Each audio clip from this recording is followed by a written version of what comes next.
আজকে আমি ডালিয়ার খিচুড়ি বানাবো, তাই নিয়েছি ডালিয়া নিয়েছি আর মুগ ডাল নিয়েছি, আর এখানে গাজর আর ফুলকপি মটর নিয়েছি। মুগ ডালটা ভেজে নেবো, এবার কড়া বসিয়ে দিয়েছি।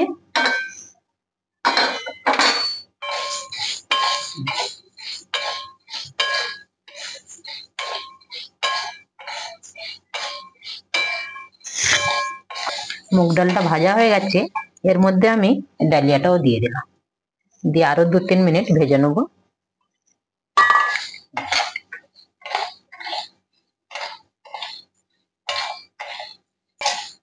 এখানে আমার ডালিয়াটা ভাজা হয়ে গেছে, এবার এটা খালি করে নিচ্ছি, নিয়ে আমি ফুলকপি আর গাজরটা একটু ভেজে নেবো আরো 2 মিনিট।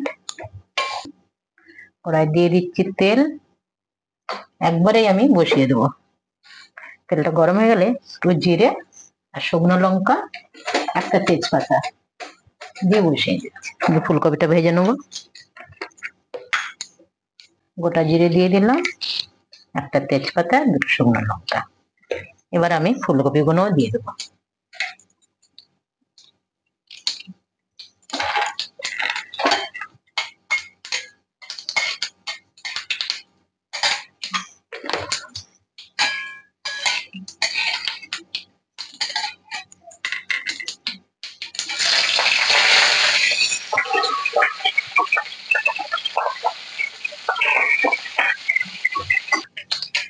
এখানে আমি আদা বাটা গাজরটা দিয়ে দিলাম, সাথে মটর গুঁড়ো দিয়ে দিচ্ছি, ভেজে নেবো একটু।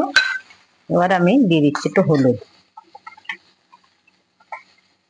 নুনও দিয়ে দেবো। নুনটা দিয়ে দিলাম, খিচুড়িরও দেবো তো একসাথেই দিয়ে দিলাম। অল্প দিলাম ধনে পাউডার, আর একটু দিচ্ছি জিরে পাউডার, হালকা একটু কাশ্মীরি লঙ্কার গুঁড়োও দিয়ে দিচ্ছি।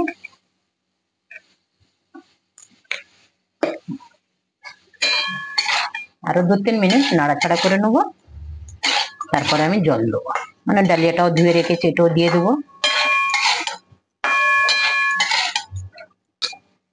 আর একটা টমেটো দিয়ে দিলাম, সাথে আমি ডালিয়াটাও দিয়ে দেবো। দাও,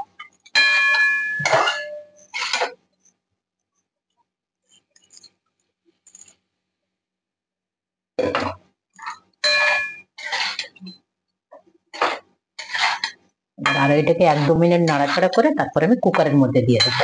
এদিকে জল গরমও বসিয়ে দিয়েছি। এখানে আমার সবজিটা ভাজা হয়ে গেছে, ডালিয়াও।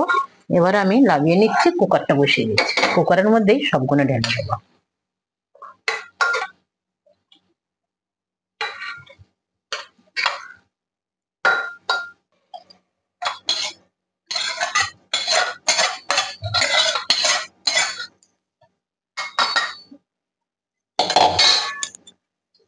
পুরো আমি 1.5 গ্লাস জল দিলাম,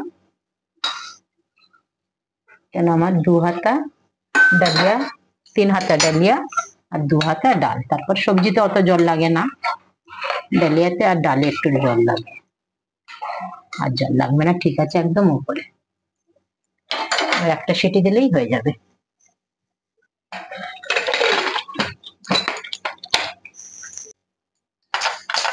কুকার আমার হয়ে গেছে একটা সিটি, এবার আমি খুলে দেখছি। বাহ, সেন্টটা খুব ভালো আসছে। জল যা দিয়েছিলেন একদম ঠিক আছে। আজকে আমাদের খিচুড়ির সাথে পাঁপড়, প্লেটে ঢেলে দেখাচ্ছে।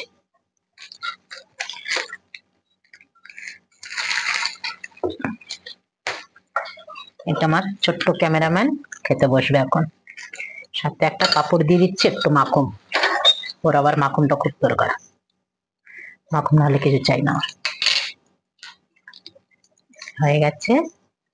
আপনাদের যদি ভিডিওটা ভালো লাগে তাহলে অবশ্যই লাইক, সাবস্ক্রাইব, কমেন্ট, শেয়ার অবশ্যই করবেন। ধন্যবাদ।